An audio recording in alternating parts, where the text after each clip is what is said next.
الحمد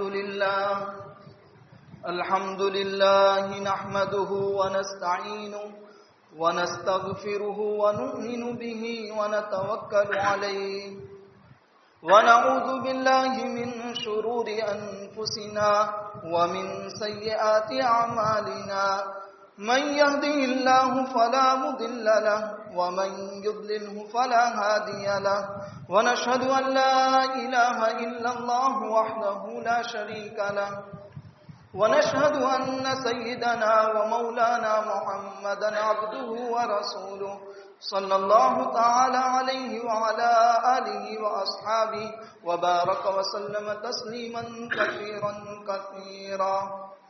أما بعد فأعوذ بالله السميع العليم من الشيطان الرجيم. بسم الله الرحمن الرحيم. قل يا عبادي الذين أسرفوا على أنفسهم لا تقنطوا من رحمة الله إن الله يغفر الذنوب جميعا إنه هو الغفور الرحيم. وقال النبي صلى الله تعالى عليه وسلم كل بني آدم خطاء وخير الخطائين التوابون أو كما قال عليه الصلاة والسلام. محترم بھائیوں، دوستوں اور بزرگوں، توبہ کے سلسلے میں، رجوع اللہ کے سلسلے میں کچھ باتیں پیش کی گئی تھی.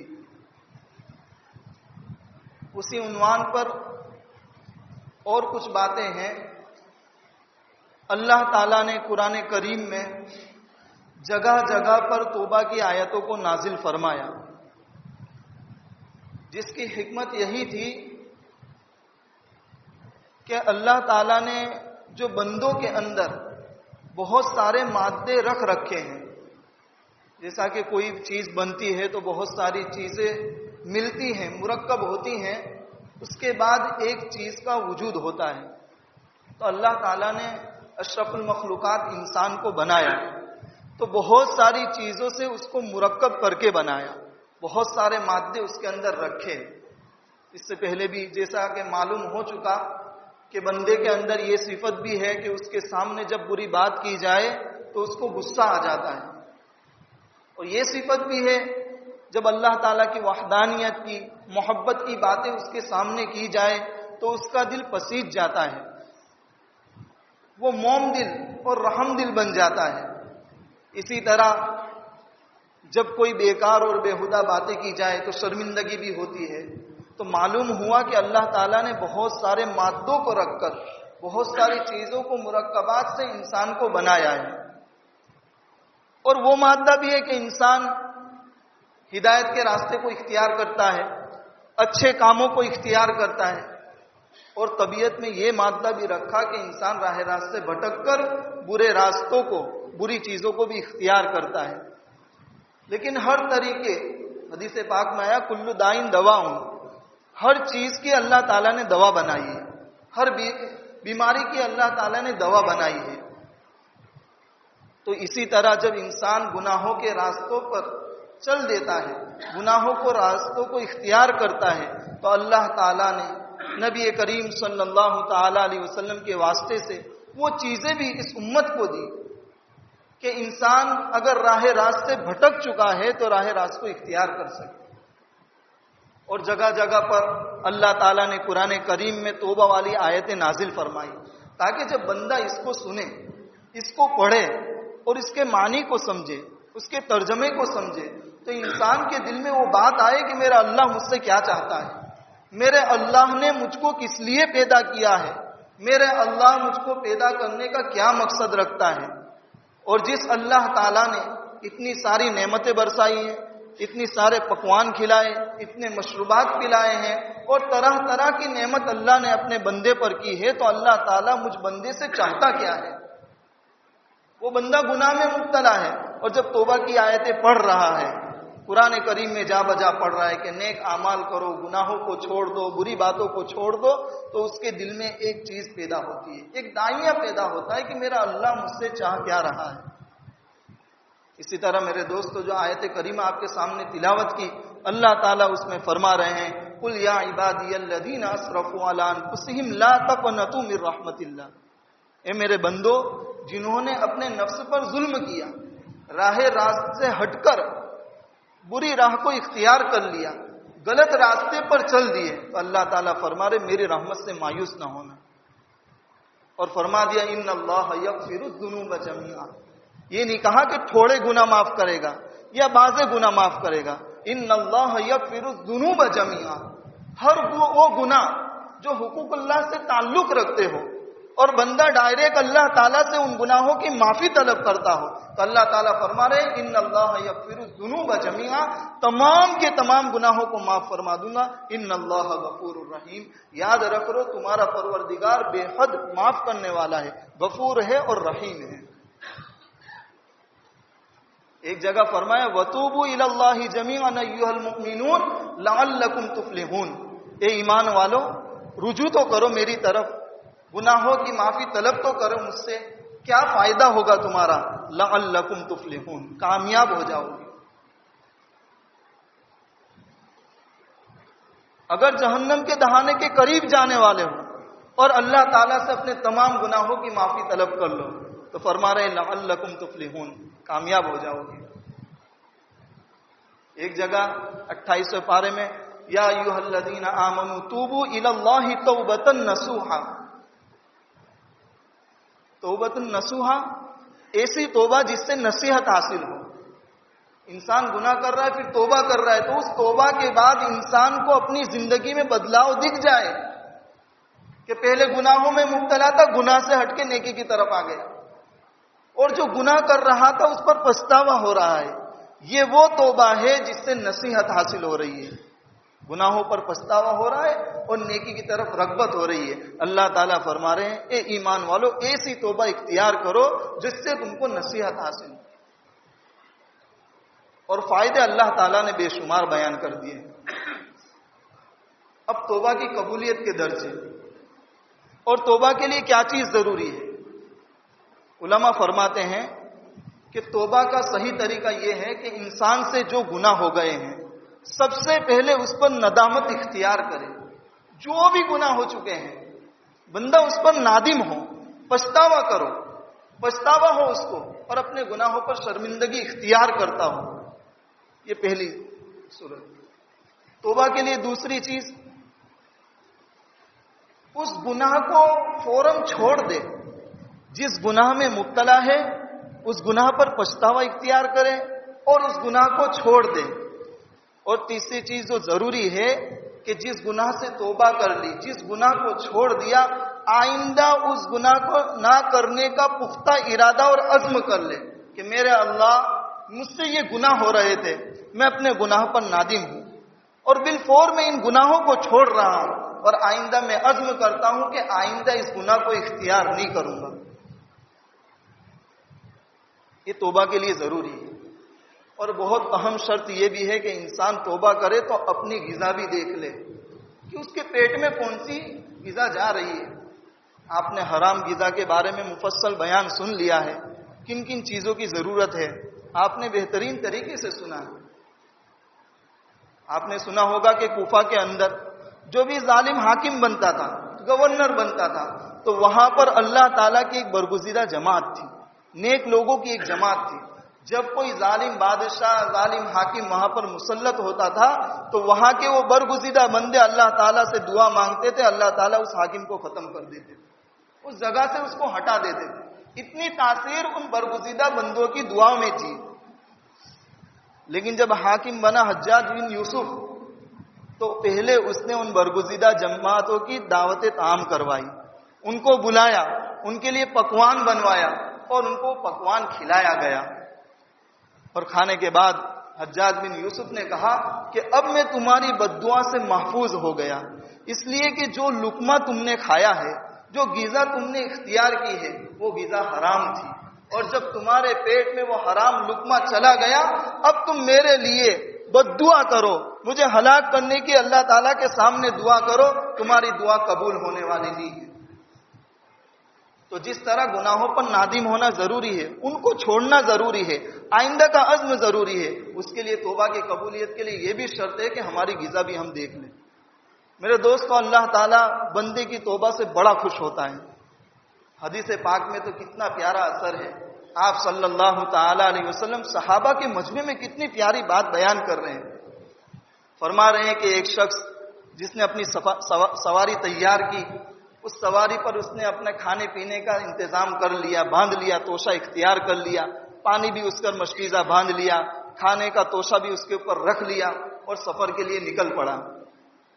آپ صلی اللہ تعالی علیہ وسلم فرما رہے ہیں یہ اللہ کا بندہ سفر کر رہا ہے اور سفر کے دوران ویرانے میں پہنچ جاتا ہے، اور ایسے ویرانے میں پہنچتا ہے جہاں پانی پینے کے لیے پانی کا انتظام نہیں، کھانا کھانے کے لیے کھانے کا انتظام نہیں ہے. اس ویرانے میں پہنچ گیا اور اس ویرانے کے پاس جب تھکان اس کو محسوس ہوئی تو اپنی جو سواری تھی جس پر پانی کا انتظام تھا، کھانے کا انتظام تھا، اس نے سواری کو ایک جگہ کھڑا کیا اور ایک درخت کے سائے میں سو گیا آرام کے لیے. اب میرے دوست جب اپنی نیند سے بیدار ہوتا ہے، ویرانے میں ہے، جنگل میں ہے، جہاں کھانے کے لیے کوئی غذا نہیں ہے، پانی پینے کے لیے کوئی مشروب نہیں ہے، وہاں پر جب وہ اپنی آنکھوں کو کھولتا ہے، بیدار ہوتا ہے تو اپنی سواری کو دیکھتا ہے کہ وہ سواری موجود نہیں ہے. بڑا پریشان ہو جاتا ہے کہ اسی پر کھانا ہے، اسی پر پینا ہے، اور میری سواری کہاں چلی گئی. وہ اللہ کا بندہ اپنی آگے کی جانب دیکھتا ہے، آگے کی جانب بڑھتا ہے لیکن اس کی سواری اس کو نظر نہیں آتی، اپنی پیچھے کی جانب بڑھتا ہے لیکن اس کی سواری اس کو نظر نہیں آتی، اپنے دائیں جاتا ہے، اپنی سواری تلاش کرتا ہے، اپنی اونٹنی تلاش کرتا ہے، اس کی سواری اس کو نظر نہیں آتی، اپنی بائیں طرف جاتا ہے، اس کی سواری اس کو نظر نہیں آتی.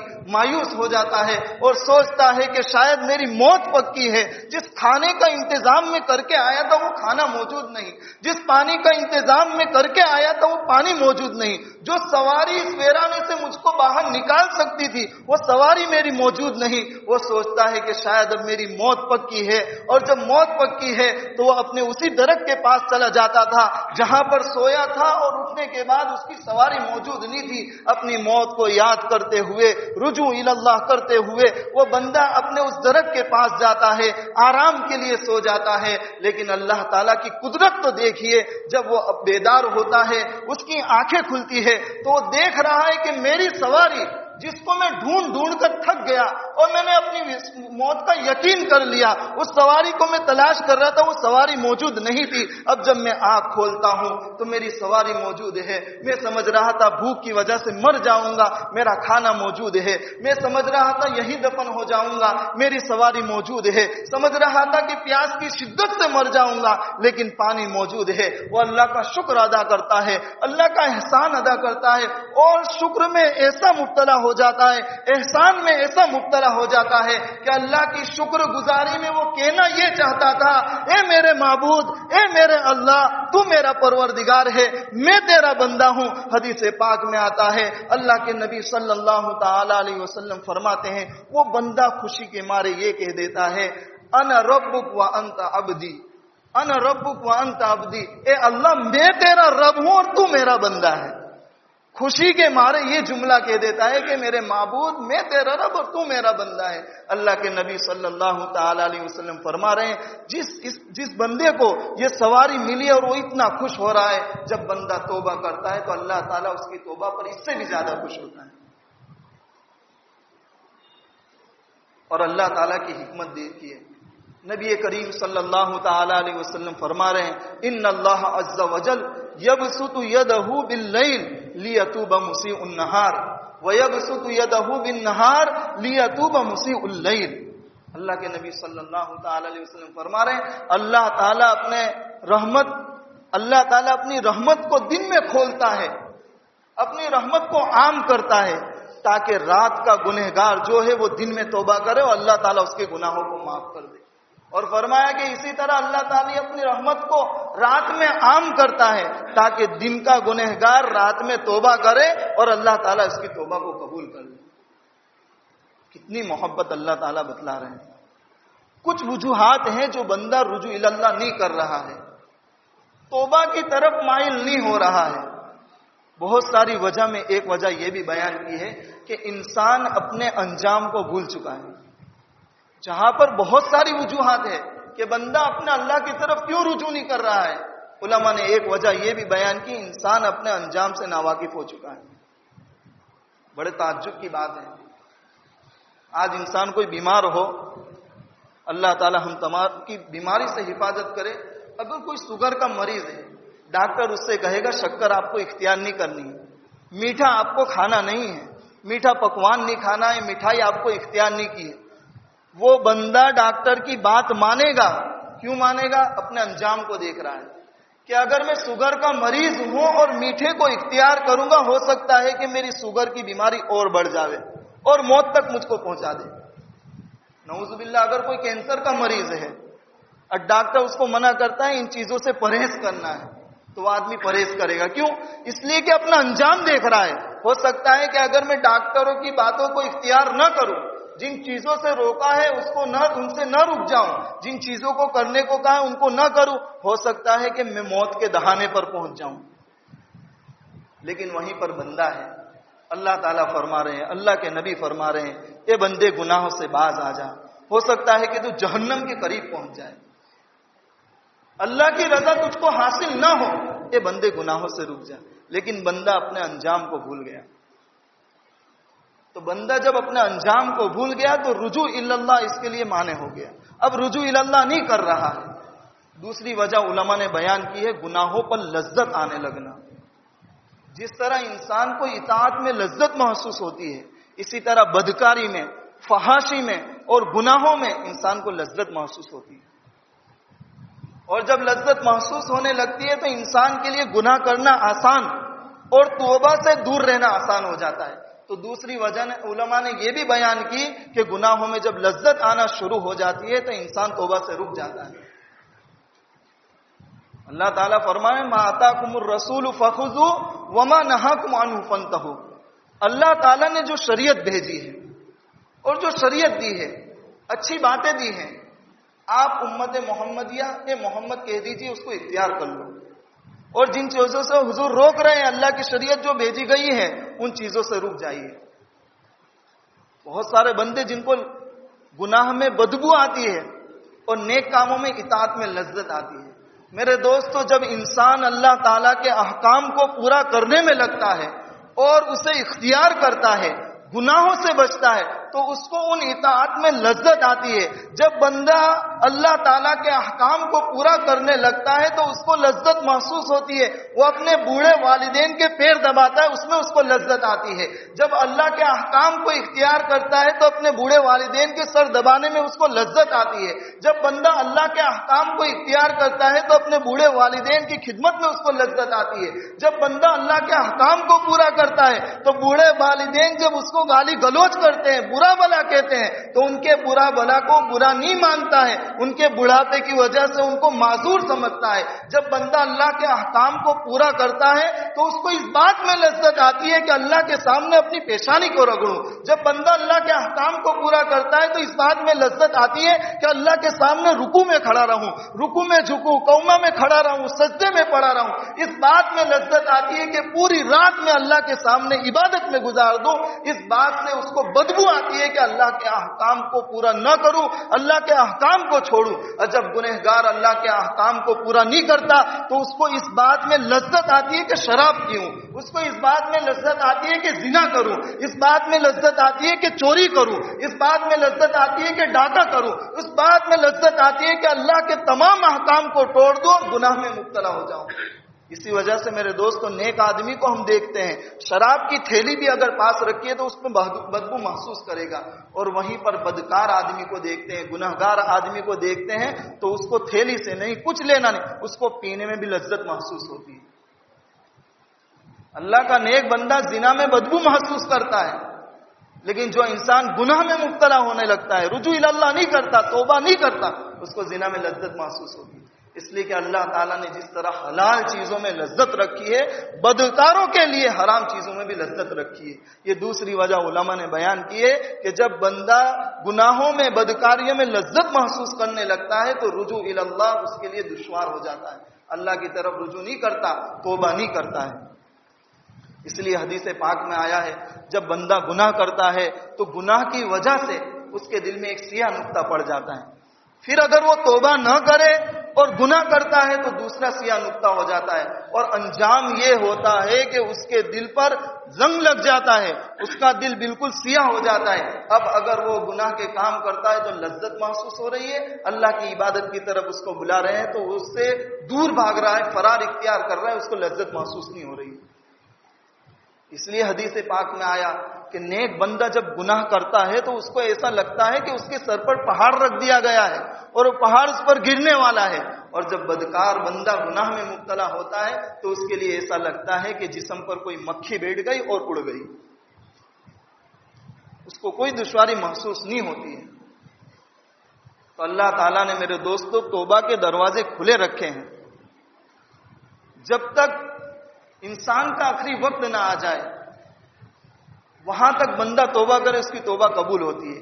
ایک علماء نے وجہ یہ بھی بیان کی کہ انسان توبہ کی طرف مائل نہیں ہوتا، اس کی وجہ ایک یہ بھی بنائی کہ اس کو دنیا کی ہرس ہو جاتی ہے اور دراز عمر کی وہ تمنا کرتا ہے اور سوچتا ہے کہ ابھی تو 14 سال کا ہوا ہوں، 15 سال کا ہوا ہوں، ابھی تو میں بالغ ہوا ہوں، ابھی تو بہت عمر باقی ہے، میں توبہ آخر میں کر لوں گا۔ اور انجام کیا ہوتا ہے؟ قرآن کریم نے بیان کیا لم یلبسوا الا عشیۃ او ضحاھا، جب انسان کا آخری وقت ہوتا ہے تو کیا ہوا، ایک صبح ہوئی، ایک شام ہوئی اور زندگی یوں ہی تمام ہوئی۔ تو میرے دوستو بہت سنہرا وقت ہے کہ ہم اللہ تعالیٰ کی طرف رجوع کریں۔ جو گناہ ہو گئے حدیث پاک میں آیا کل بنی آدم خطاؤن وخیر الخطائین التوابون، ہر آدمی گناہ گار ہے لیکن بہترین گناہ گار وہ ہے جو گناہ پر پچھتاوا اختیار کرے، نادم ہو اور توبہ کرے اور آئندہ نہ کرنے کا عزم کرے۔ اللہ تعالی ہم تمام کو نیک عمل کی توفیق عطا فرمائے، رجوع الی اللہ کی توفیق عطا فرمائے، گناہوں سے اللہ تعالی ہم تمام کی